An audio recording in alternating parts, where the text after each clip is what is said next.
Kayo mga manyo-nyopi kayo, yung mga nagpapasok na manok sa amin, although napigilan yan, na wag na kayo papasok sa teritoryo namin, na maglalabang kayo ng manok, na tapos pupusta kayo sa kabila, alam niyo na kung ano mangyayari talaga sa inyo dyan. Sa mga pamilya rin nitong mga dumukot na to, hindi po magtatagal. Kung ano po yung nararamdaman namin sa loob namin at nararamdaman ng mga maliliit na anak namin, mararamdaman din po ninyo yun. Ibalik na lang ang mahal namin sa buhay!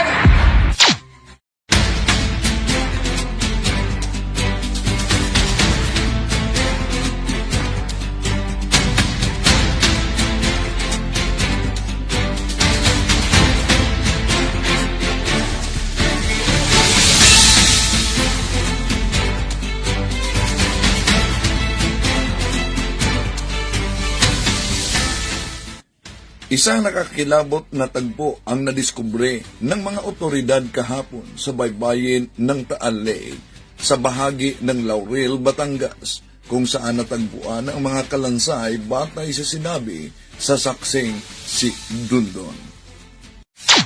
Kasi minsan sunod-sunod na may nangyayaring ganon. Ngayon, nagtaka naman ako, minsan 8 tao, 7 tao yung kinukuha nila sa sabungan. Ngayon, tinanong ko, ano bang ginagawa nyo? Bakit sobrang bilis naman? Mayayari tayo na yung Mr. Atong Angyan. Meron isang polis na napapakita sa akin ng video, Sir, wala ka ba tiwala? Ito, doon ko nakita kung paano nila pinapatay yung isang tao. Tulad nung nakita ko based doon sa video na pinakita nila sa akin, yung isang tao ginagamitan nila ng tie wire at yung parang kanta ba na kiling mo suple, dinahandahan nilang ginagarote hanggang sa mamatay. Pagkatapos parang pinawakwak nila yung tiyan, yung mga laman-laman para nung una tinanong ko bakit kailangan yung parang pangit na tingnan, yung sobrang karumal-dumal na tingnan yung tao. Sabi nila sa akin, para madaling lumubog at hindi lulutang yung tao. Ito'y hindi simpleng balita.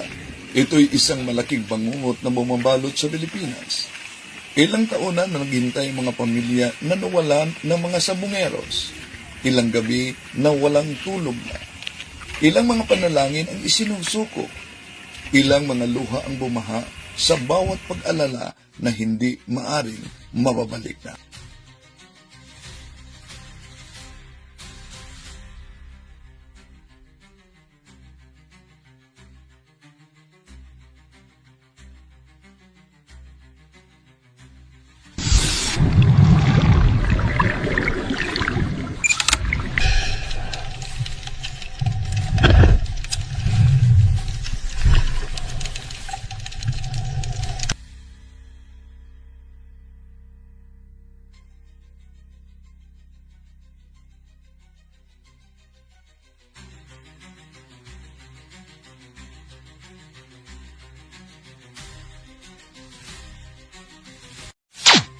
Si Totoy kasi matagal na sa amin na nagbibigay ng statement. Kami actually kumuha ng statement niya. Binigay months before, okay? Kaya lang siyempre, we have to put it under wraps to ensure na hindi ma-preempt ang aming mga moves. Kaya nga kami nakakuha ng voluminous evidence dahil medyo under the radar ang pagkuha namin ng mga information na yan. Nag-follow up kami para masiguradong matibay ang kaso. Regardless po kung sino po ang involved dito, sibilyan, mataas na tao, at even yung mga kabako po natin, wala po tayong sasantuhin po dito. May grupo yan kasama, pero meron talagang corporate setup yung principal natin na kumikilos. Basta yung sinasabi ng mastermind, narinig ko yung kanyang in his own words, kaya natin yan, kahit Supreme Court no, kaya niya. Sinasabi niya. Kaya kakausapin natin ng Chief Justice. Kasi nga, ang bigat talaga nakalaban sa dami ng pera. Ang sabi lang niya, akuin ko lang daw na ako nagpagawa lahat. Sabi ko, hindi ko makita logic. Tapos nagulat ako, ba't gusto niya ako magsinungaling agad? Ba't sanay na sanay ka magsalita magpagsinungaling ang tao? Hindi mo ba alam, tumawag sa akin si Boss Atong. Binibigyan lang ang isang ulo niyo na 5,000 isang ulo. Ano ibig sabihin ng 5,000 isang ulo? Papatayin po daw kami. 5,000 isang ulo. May katanungan tayo dyan sa survey natin. Yes or no lang yan. No? Ang tanong, nauna nang sinabi ng Department of Justice na mabigat ang nasa likod nito. Maimpluwensya. Malawak ang kanyang impluwensya, pati na umano sa Supreme Court. Ang tanong, naniniwala ba kayo na mapanagot sa administrasyon ni BBM ang utak nito kahit may impluwensya at may pera? Yes or no lang yan po. Inanyayahan natin na pwedeng sasali sa ating busis ng masa. May inilabas ang mga otoridad na video sa pagsisid sa ilalim. Ito,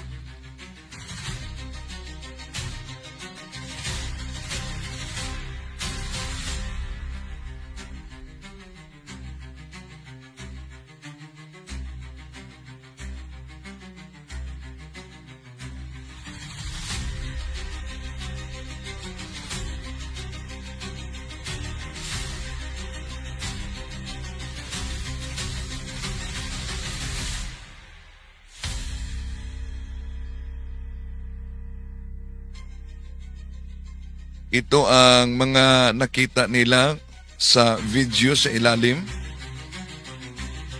At may mga ilang sako na nakuha nila na ang mga buto daw ay sinunog.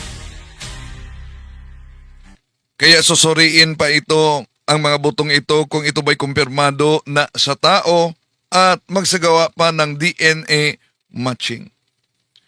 May na-interview si Pinky kaugnay sa bago daw saksi na sinabi nitong si Dondon na pinapatay sa kanyang boss noon.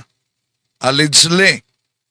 Ito ang na-interview ni Pinky Wave. Makakausap po natin ngayon Calamba City Councilor Arvin Mangiyat. Councilor Arvin, magandang gabi po sa inyo at maraming salamat sa oras. Yes po, magandang gabi po, Ma'am Pinky. Kanina po, inilahad ninyo doon sa report ni Joash na nagkaroon po ng ambush attempt. Lilinawin ko lang po, noong 2021, ang sabi ninyo, pauwi kayo, 1 a.m., at meron 2 Fortuner at 2 motor ata na hinarang kayo at nagpaputok. At parang ang sabi niyo po, halos 200 bala. Ano po nangyari? Kayo how were you able to escape that? Marami nga pong nagtaka kung bakit po ako nabuhay nung time na yon. June 29 po yon, 2021. Yung mga tao na po after nung shootout sa akin, sila na po yung naglabas sa akin sa sasakyan dahil nag-automatic lock po yung sasakyan ko, nag-total na rin po. Imagine, ang daming bala. More than 200, pero himalang buhay siya. Marami pong nagtaka na pagbukas po nila ng pinto, bigla po akong lumabas at buhay po. Wala po akong naging tama po ng bala. Mga dalos lang po mula po sa bubog ng sasakyan. Dalos sa mahigit 200 na bala? Wala kaya itong anting-anting si Konsyal? 200 bala, Councilor? Yes, po. Kulang-kulang 200 na bala po. At ni isa wala hong tumama sa inyo? Wala pong tumama, ma'am. Grabe, ano? Imposible talaga sa mahigit 200 bala na niratrat sa kanyang sasakyan, ni isa walang tumama. Tandaan ninyo, itong mga sabungero, ang daming mga pampaswerte, ang daming mga anting-anting, daming mga superstitious beliefs, di ba? Kaya hindi lang ito simpleng alibangan sa sugal, kundi ito'y talagang malinaw na isang kakompetensya sa pananampalataya imagine, merong superstitious beliefs. Ang dami. May mga anting-anting at matagal na, noong connected pa ako sa bilang journalist sa CBCP online, napabalita, napaulat noon na may mga sabungero mangnanakaw ng consecrated host para gagamitin pangpaswerte sa kanilang sabong. Oh. So, wala kaya itong anting-anting. Tandaan ninyo, superstitious belief, ayon sa Catechism of the Catholic Church 2138, superstition is a total departure of the worship that we give to the true God. Sa simpleng superstition lang, tayo'y tumatalikod na sa pinaniniwalaan nating Diyos. At May nasundan na rin po. Nung nakaraan pong 2008, may nagtangka na rin po sa akin, inambush din po ako. 97 na bala naman po. Wala rin pong tumama. So, 2 bisis pala siya tinangkang patayin. At dami din mga balang niratrat sa kanyang sasakyan. Pero, yun, himala din. Pagkatapos po nung nangyaring yon, ang sabi nyo, yung mga humarang din po sa inyo, ang humila sa inyo, sa inyong sasakyan, mag-isa kayo, sabi nyo wala kayong driver. Yung pong mga bystander na po, yung I see. pagkaalis po ng mga namutok sa akin, kala siguro nila patay na ako. So nag-aalisan na po sila. And yun po, yung mga taong sumaklolo po sa akin ang nagbukas na po nung sasakyan ko kasi nag-automatic lock po yung mga pinto. Bulletproof, I assume, yung sasakyan, sir. Hindi po ma'am, total wreck po yung sasakyan. Makikita nyo po yan ma'am. Posible. Malaking posibilidad. Sa dami ng bala, hindi ka matatamaan kung di bulletproof yung sasakyang ginagamit? Nung in-interview po ako sa GMA, Opo. Opo. At obviously, may police report po nito nung June, nung 2021, maybe a day after. ang totoo niyan ma'am, sa media lang po yan lumabas. Pero yung mga police report po, kaya po ako nagtaka, after 31 days po, saka lang po nagkaroon ng proper investigation nung pong nagreklamo na ako sa DILG ma'am. Noong Kaya alam ko nagreklamo po. ho kayo sa ano? So, ibig sabihin ba sa pangyayari, walang na itala sa police blotter, walang investigation na nangyari? Kailangan pa siyang magreklamo para maaksyonan ang pangyayari? So, ibig sabihin, kung iyon ang pangyayari, tandaan, dating barangay captain siya, at wala agad na nag-aksyon para sa investigasyon, ibig sabihin, meron talagang makapangyarihang nasa likod. Bakit? Di mapagalaw kahit ang pulis. Sir? Sa DILG po, nagpadala na po ako ng letter noon kasi barangay captain niya po ako noon. Inambush nila ako tapos wala pong nangyaring proper investigation. So nag-letter. So barangay captain pa siya noon. Ngayon, siya ay konsyal na ng lungsod. po ako sa DILG. Tsaka lang po nagkaroon ng investigation yung R7 and combined po ng PNP Calamba. After 31 days, ma'am. Kaya po malaki ang suspecha ko na talagang mga pulis po ang nag-ambush po sa akin panahon na yun. Ano ho ang motibo sa palagay ninyo? Nako, dawit na naman ang pulis. Ang pulis ang itinuturong utak sa pag-ambush sa kanya. Sa naging pagtangkang pagpatay sa inyo? Nung panahon na yun, ma'am, ang mga patayan naman nangyayari dito sa atin noon, panahon po ng mga high value target eh. Kaya po nasa isip ko noon, nilagay din po nila ako sa high value target ng PNP. Dahil, Pero bakit ho kayo high value target? hindi ko po alam, ma'am, kung bakit nila ako na inilagay sa high value target. So may sinabi dito si Tonton, yung tumindig na testigo, no, kung bakit siya ay balak na papatayin. May nakapag-inform lang po sa akin na mga pulis din, na mga kaibigan ko po. Kasi dati rin po akong pulis. Dati kayong pulis, naging barangay captain at ngayon councilor. At ang sinasabi nyo nga, medyo malaking palaisipan sa inyo bakit hindi nagkaroon ng masusing investigasyon after that ambush attempt. Yes po, ma'am. Sa kabila po noon, nung maging city councilor na po ako, tuwing lalapit na po yung anniversary ng ambush sa akin, taon-taon po ako nagpapadala ng email sa Office of the President sa Malacanang, sa DILG, sa NBI, sa NAPOLCOM, kay RD, sa aming pong PD. And wala po silang naging masyadong aksyon. Ang nagkameron... Naku, dapat ma-question dito. Provincial Director, ang hepe, no? Bakit walang aksyon isang barangay kapitan dating pulis na inambos pagkatapos parang mantika yung aksyon Alam po yung report ang DILG, ito na nga po yung cross-matching nung nag-request na po ako ng cross-matching. Yun nga po, meron pang dalawang ambush victim din po rito, yung si Police Captain Jeronimo, saka si ex-police Chavez, Edwin Chavez. Noong February 27, 2021 po siya inambush. Saka po ito si Police Captain Christopher Jeronimo noong March 16, 2020. Inambush din po ito. At yung mga baril po na ginamit sa kanilang dalawa, yun din po yung may nagmatch po na baril na ginamit din po sa akin. At yung nagmatch na yon, ano po ang lumabas? Anong kinalabasan? Nagmatch po, ibig sabihin, yung pong baril na ginamit sa kanilang dalawa, yun din po yung baril na ginamit po sa akin. At kanino po, natuntun ho ba kung sino ang pagmamayari ng baril na ito na nag-match po sa inyong tatlo? Wala pong napangalanan kung kanino po yung may-ari, pero yung pong dalawang pulis na pinatay din po na yan ay nasa HBT rin po ng panahon na yan. Ay nasaan, sir? High value target din po ng Okay. PNP. Babalikan ko lang po ulit yung tanong ko. Ano ho ang iyong teorya at bakit kayo high value target?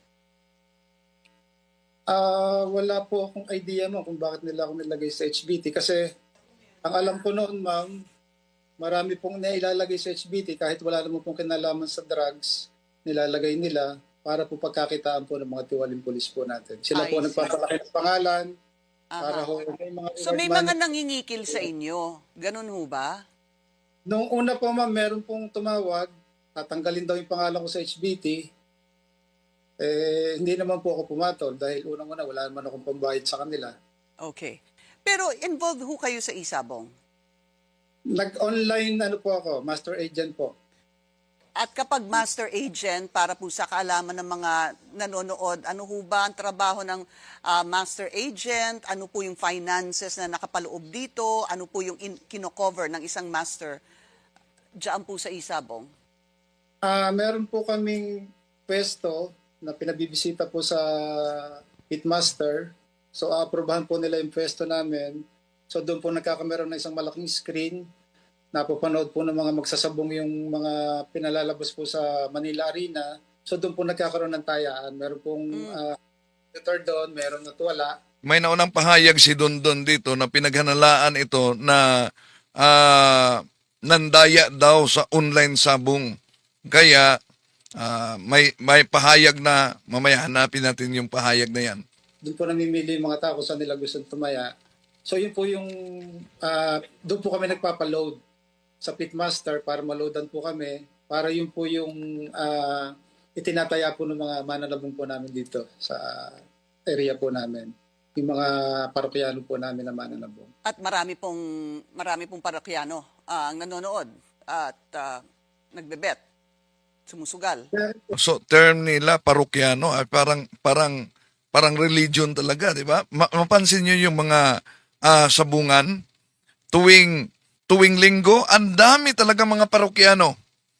Mga sasakyan na nakahinto sa ang dami, punong-puno talaga. At sa alam namin, meron umanong bayad yan pag pumasok ka. May mga motor cabs na makita natin, motor singles, mga magagandang sasakyan na nakapila. Daming parokyano talaga. So, yung pong mga, syempre, yung regular na sabong po noon sa loob lang ng sabungan nangyayari. So pagdating po ng mga hapon o gabi na, wala na po yung regular na sabong dito sa aming sabungan. So doon po sila nagbebet na nanonood na po doon sa big screen. Opo. Ganito na lang po, Counselor. May nag-comment dito, sabi ni Mumu Lubo, hihi, parang simbahan talaga. Meron silang Kristo, di ba? Yun sa sabungan, meron silang Kristo. Pero iba yung Kristo na yan. ho ba kayong naging problema dahil sa inyong involvement sa Isabong, sa inyong pagkalam? Meron ho Wala bang po. naging banta dahil kayo po ay involved sa Isabong? Wala naman ma'am, kasi nung panahon na yun, pagkakatanda ko po, wala po akong naging utang o naging balanse po sa Pitmaster. Ang nagkameron po ng isang usapin dyan lang ma'am, nung meron pong isang taga rito sa amin na nanyope at nagkataon po na yun na inaanak ko po sa kasal. So doon po nadawit So may nanyopi na inaanak niya sa kasal. Yung panyanyopi daw, nauna nang tinatalakay yan, yung pagpasok ng manok na siguradong matalo yung manok na yan, pero doon sa kabila, pupusta daw. yung pangalan ko dahil humihingi po sa akin ng tulong itong inaanak ko, natulungan daw namin siya. At nasabit nga daw siya kay, dyan sa Pitmaster. At sino ang Pitmaster? Yung pong mga namamahala po sa Pitmaster, ma'am. Sila po yun. Yung binanggit po ni alias Totoy. Pakibanggit po, Counselor. Yung binanggit po kanina ni alias Totoy si Mr. Atong Angko. Siya po nagbanggit po. Totoo po yun. Ano pa ho yung sa palagay ninyo? Meron ho ba kayong first-hand knowledge dito sa sinasabi ni alias Totoy, Counselor? Bali nung po kasing ma-ambush po ako, medyo hindi naman po kadiliman nun. So bilang isang pulis po, kilala ko rin naman po halos na po ng pulis dito sa Laguna. Nagkikita-kita po kami. Kaya yung iba po doon talagang namukhaan ko po yung iba. Nako. Ang nangyari nga po noon, nag-request din po ako noon sa crime lab. So ibig sabihin, inambus siya sa dating kasama niya. Dahil namukhaan niya, dating pulis siya, bago siya nagiging barangay kapitan at ngayon ay konsyel na. Sa SOCO ng mga legal operation po ng mga intel operative namin dito para mag-cross-matching din po doon sa mga nangyaring ambush po sa amin, sa akin. So wala po pong report yon kung meron pong nag-match. Kasi ang ano ko po noon, mapangalanan kung sino yung mga gumagamit po ng baril na yan. Ginagamit ng ambush. Kaya po nag-request nga po ako ng mga legal na operation po ng mga operatiba po namin dito. Sino ho ang sa palagay ninyong nasa likod ng inyong pag-ambush? Yung ambush attempt? Isang usapin po yan dito sa amin kasi nga po, yung pong report po nung R7, yung pong investigation po ng Region 4A, at saka po ng PNP Calamba, ay wala pong pumirma na higher officer.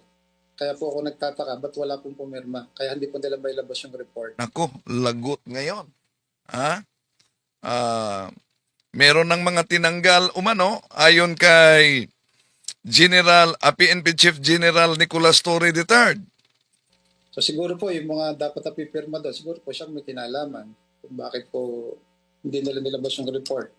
At after 1 days pa po bago sila nagpa-imbestiga.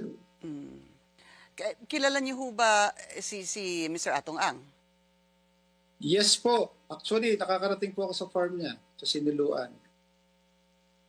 Okay. And ito pong sinasabi ni alias Totoy na allegedly si Mr. Atong Ang daw ang mastermind dito sa missing Sabongeros. Is there anything that you know about this? Meron ho ba kayong maibabahagi hinggil dito sa sinasabi ni alias Totoy? Because I think he's appealing to you na maging testigo din. Actually, ma'am, wala po akong knowledge talaga dyan sa mga nawawalang magsasabong o kung sino man po ang mastermind.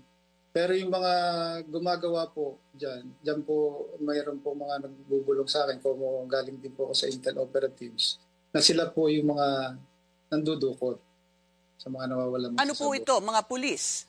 Yes po, ma'am. Okay. Ito po yung suspect ko talaga nung ambushin po ako. Sila rin. So yung sinasabi niyong posibleng involved sa pagkawala ng mga missing Sabongero at yung ambush attempt po sa inyo ay Ang mga pulis na involved dito, magsimula na kayong manginginig talaga. same group of policemen. Yes po, ma'am. Gaano ho kataas, Counselor, yung rango? Meron pong police colonel, full pledge, isang lieutenant colonel, at mga kapitan po. Are you ready to identify them, sir? Siguro po sa proper venue na lang po, ma'am. So, kayo ho ba ay tatayong testigo laban dito sa mga pulis na sinasabi niyong involved dito sa kaso ng mga missing sa Bungeros? Yes, ma'am. 4 na taon ko po inantay itong tamang pagkakataon, ma'am. At ngayon po nga po sa deklarasyon po ni... So, yan. Titindig na siya. Dagdag na naman ito na saksi. ni Totoy o ni Dondon, nagkaroon na po ng linaw.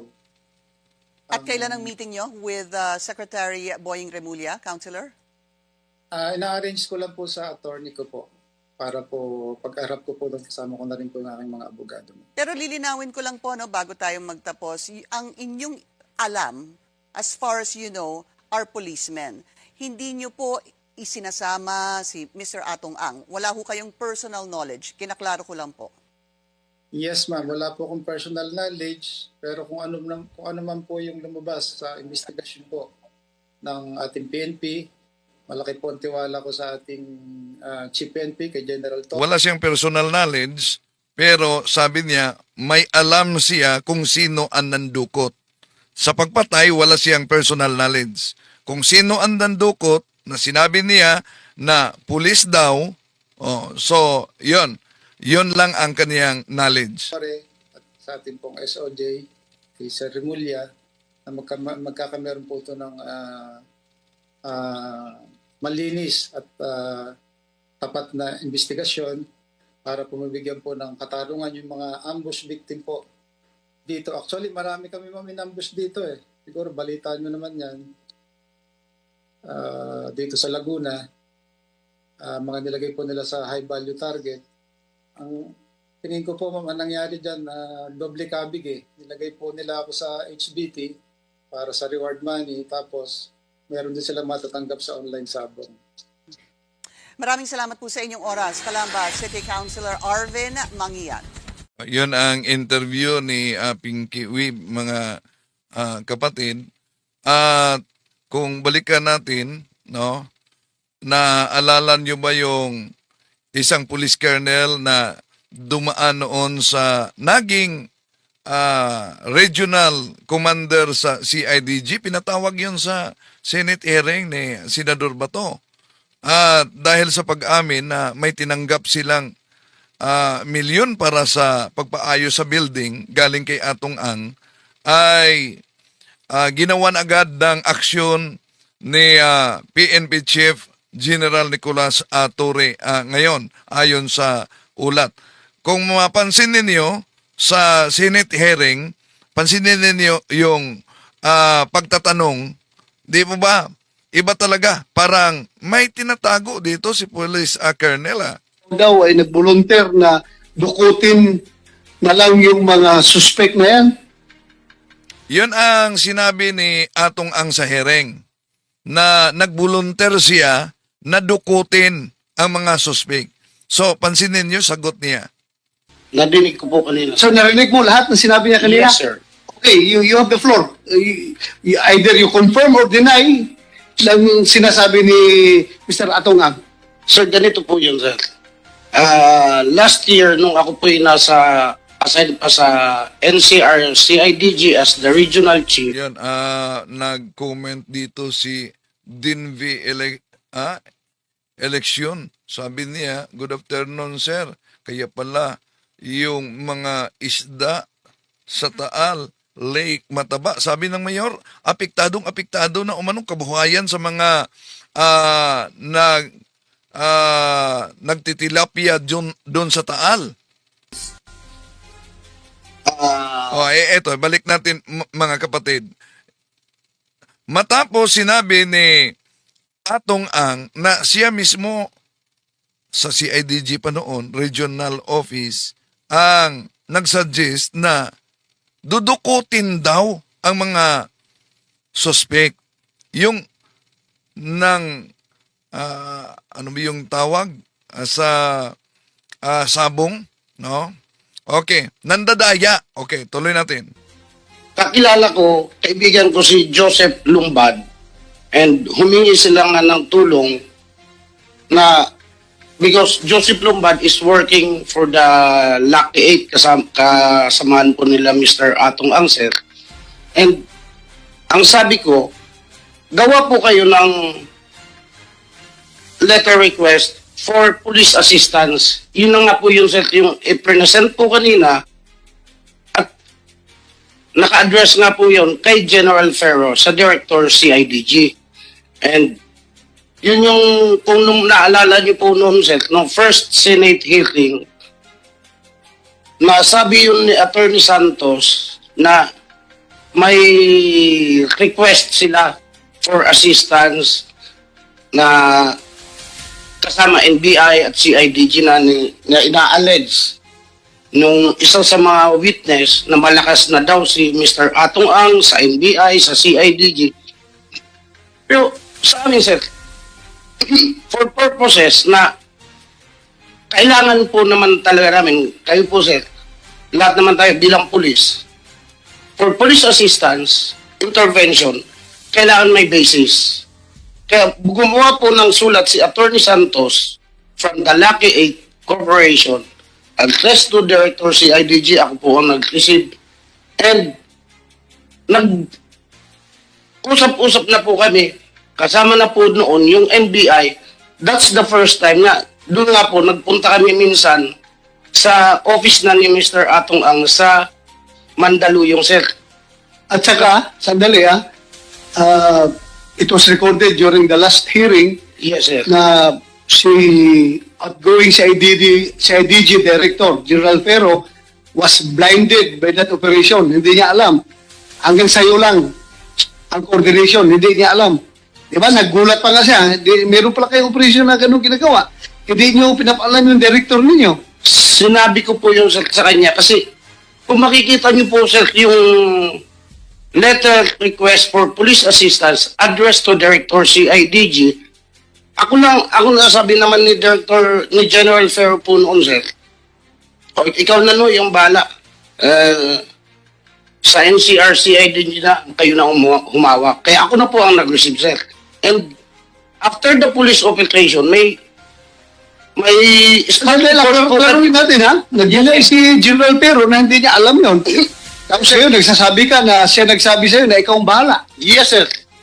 After the police operation that we have conducted, sir, entrapment operation, we have submitted a spot report and development report na may huli po kami, address na nakasuhan, nakasuhan, ginawan po namin ng spot report at address po yung sa Director CIDG, sir. Kaya hindi po pwedeng sabihin na hindi po nila alam, sir. So yung sinabi ni Atong Ang na nag-volunteer ka daw na pagdudukotin nila yung mga tao na yan.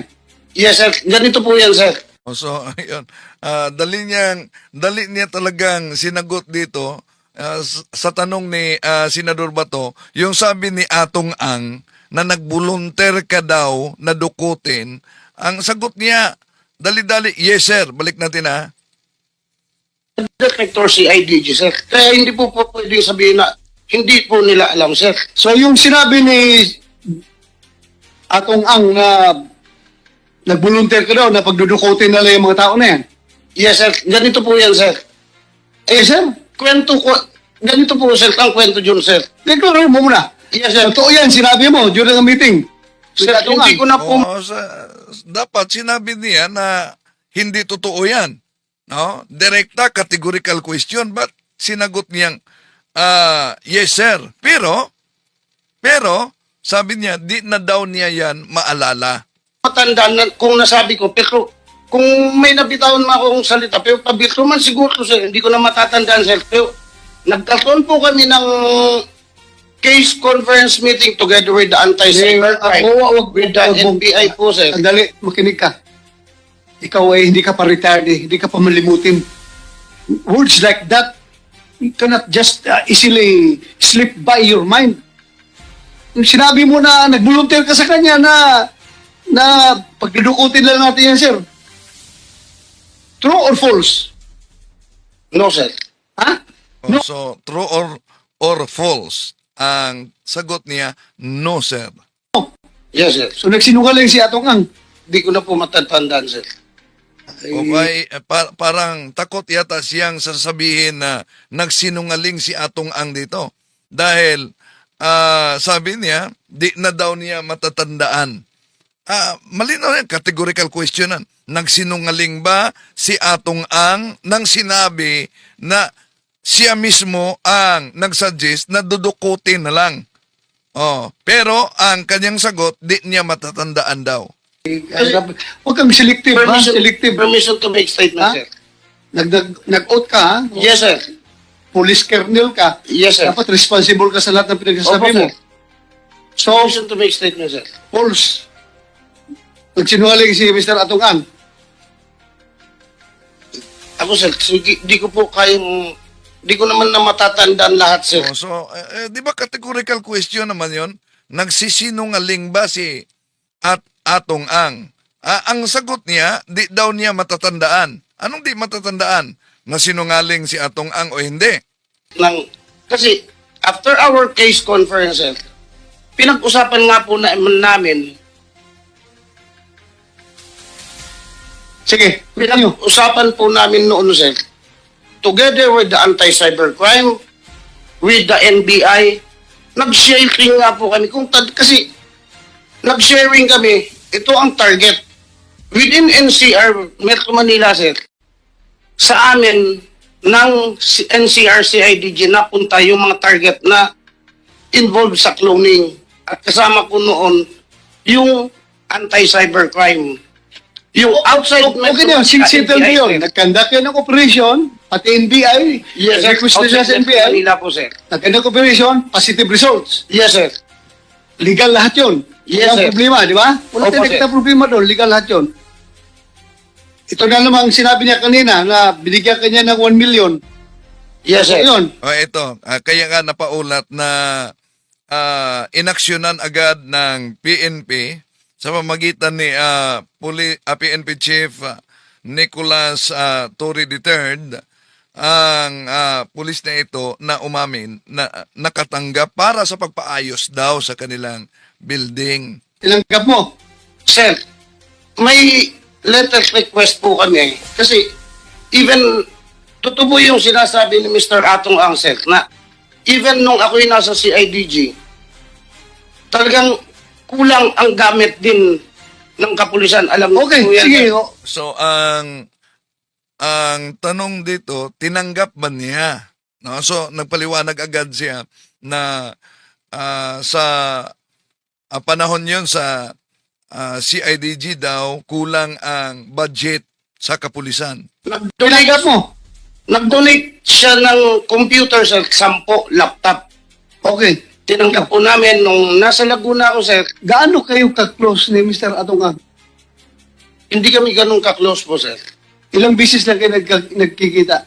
Yun nga, sir, nung doon sa office niya, nung nag-case conference po kami with the anti-cybercrime, with NBI, and then nung pangalawa nung sa Lipa, sir, na ako'y PD na po ng Laguna, na How about itong si Juan? Si Julie Patindungan? Matagal mo na itong kilala? nung sa Laguna na lang po kami kilala niyan, sir, ni Don, sir. Palagi kayo nagtatawagan ng Yan si Dondon. No? Yun ang nasa kamay ngayon nila ni PNP Chief Nicholas Torre III. cellphone. Nagkakatawagan po, sir. Okay.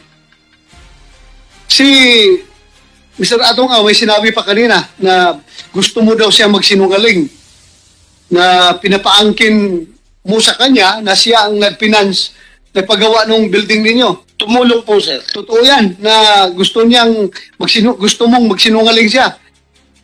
Sinabi ko lang, sir, na tumulong siya.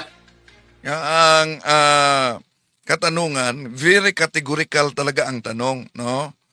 Totoo ba ang sinabi ni Atong Ang na gusto mong magsinungaling siya at aangminin na siya ang nagpagawa sa buong building? So ang kanyang sagot dito, tumulong. Hindi nga, kaya nga tumulong siya, di ba? Sabi niya, nagtataka doon siya, bakit pinapaangkin mo sa kanya yung pag-construct ng building ninyo doon sa kampo. Yun ang sabi niya. Totoo yan na sinabihan mo siya na sabihin mo sa mga tao na ikaw ang nagpagawa nito. Yung isang portion po siguro, sir, talagang siya dahil nagbigay nga po siya ng 1 million na tulong, sir, for renovation. Hindi lang po isang building ang nag-renovate ko po sa ano, sir. Ako, hindi kita minamasama dyan sa Opo, pagbigay ko ng tulong. Kasi ako naging pulis rin ako. Yes. Normal talaga yan na maglapit tayo sa mga politiko, sa mga negosyante. Tulong sa para hindi naman binubulsa yun eh. Gawa ng Ayan, normal na umano yan ayon kay Bato na lalapit sa mga negosyante, lalapit sa mga politiko. kampo, okay lang yun. Pa-repair. Marami mga mababait na tao, kagaya ni Atong Ang, na mabilis magbigay ng suporta. So, Mababait na tao, kagaya ni Atong Ang, mabilis na magbigay ng suporta. Nakatanggap kaya si Senador Bato din? okay Dahil sinabi niyang mabilis magbigay ng suporta? lang sa akin. Kino-confirm ko lang ito ngayon sa'yo para, kasi sinasabi ni Atong Ang na you are apparently a part of the conspiracy to put him down. Ay hindi ko masasabing part ako, sir. Kasi alam ko naman ginagawa ko lang. Diretsahin kita. Sabi niya, ang pinaka-suspect niya is Mr. Bong Pineda. Yes, sir. May kaibigan ba kayo ni Bong Pineda? Hindi, sir. Hindi. Hindi po, sir. General Kaskulan. Hindi din, sir. Oo. Naging chief MP mo yun, hindi mo kilala. Hindi, kaibigan mo, bata ka ba? So, parang nakalimutan yata niyang PNP chief niya. Hindi, sir. Hindi. Sino naglagay sa USPD ng Kalamba? During the time of General Eliazar po, sir. General Eliazar. Yes, sir. O ito ngayong mga kaso ni Julie Patindungan na apparently parang gawa-gawa lang daw. Sabi niya Atong Ang para ipin down yung tao niya. Ano masasabi mo doon sa mga kaso na hinaharap ni Patindungan? Yung mga double attempted murder, frustrated murder?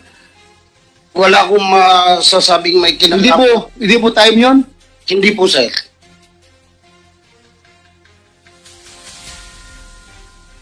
Okay.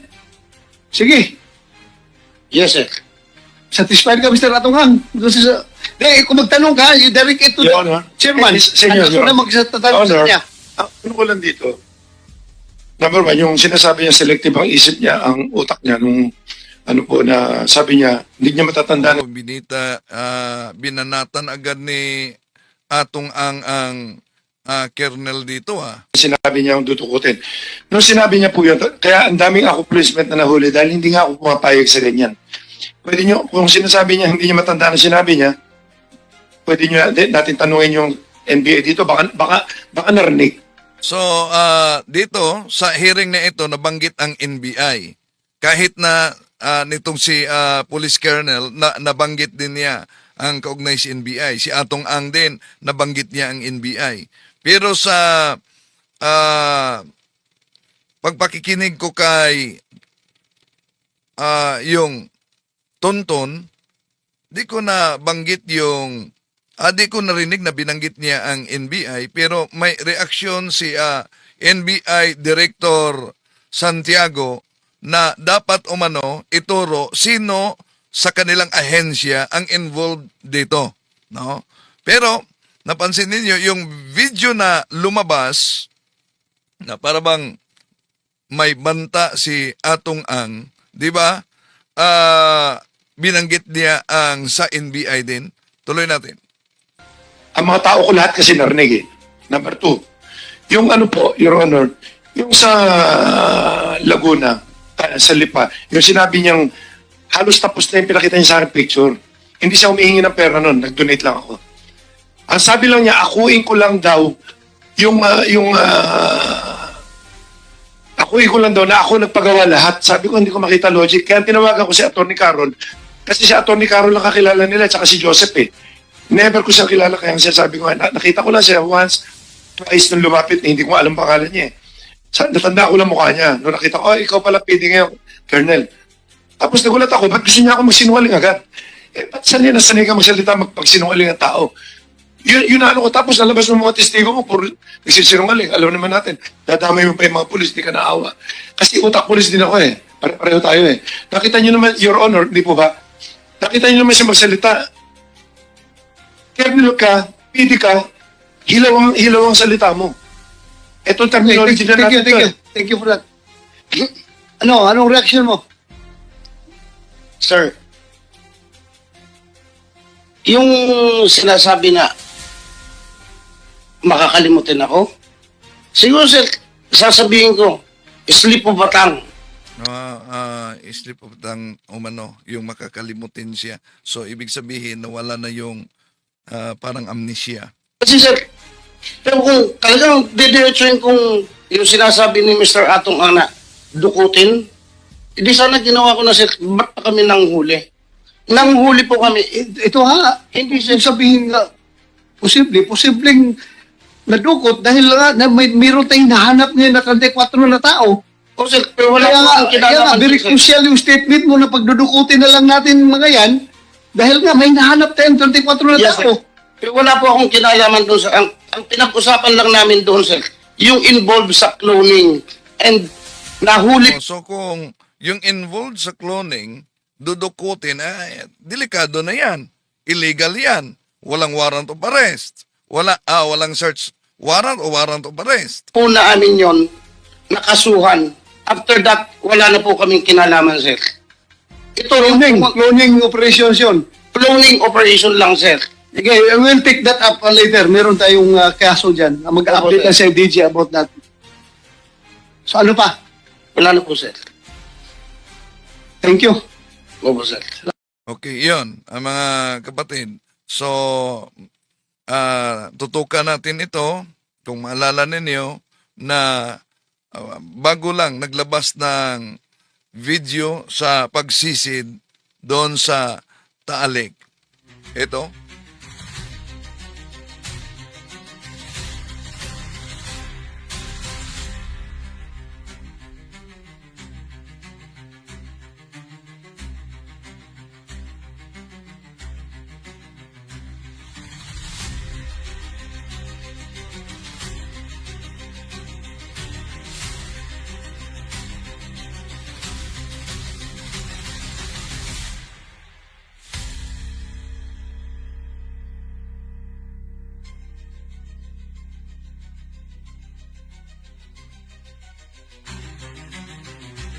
Sa ating katanungan kanina sa ating busis ng masa, ito po, naniniwala ba kayong mapanagot sa administrasyon ni Pangulong Bongbong Marcos ang utak nito kahit may impluensya at may pera? Makita ninyo, merong 78% yes at merong 22% ang no batay sa ating busis ng masa, mga kapatid. So maraming salamat. Patuloy nating tutukan itong isyong ito, mga kapatid, dahil alam nyo naman, ito hindi simpleng balita.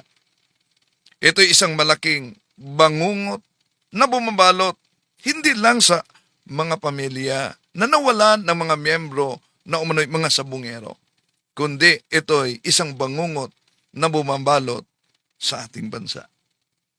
Ang tanong, ito ba'y mapanagot talaga? Lalo na ang utak nito? So tutukan din natin dahil may mga sako-sako na nakuha na may mga butong sinunog daw. Susuriin at sinuri na sa SOCO, mga kapatid. At kung ma-confirm na ito'y mga buto talaga ng mga tao, isusunod na ang DNA matching para malaman. So ngayon, unti-unti nang lumitaw ang tagumpay matapos makita ang mga sako na may lamang buto. Ngunit di pa kumpirmado kung ito talaga'y buto ng tao. Panalangin natin ang mga nawala. Panalangin natin ang mga namising, lalo na kung sila'y patay na dahil ang kaluluwa ay di mamamatay. San Mateo Kapitulo 10, versikulo 28, mga kapatid. At ayon sa ating Panginoon Jesucristo, San Juan Kapitulo 11:25, ako ang muling pagkabuhay. Ang sumasampalataya sa akin, kahit siya ay mamamatay, ay mabubuhay. Maraming salamat po sa inyong pagsubaybay. Itong inyong lingkod, Brad Wendell Talibong. Hanggang sa muli, baway po. To make his message known is our responsibility.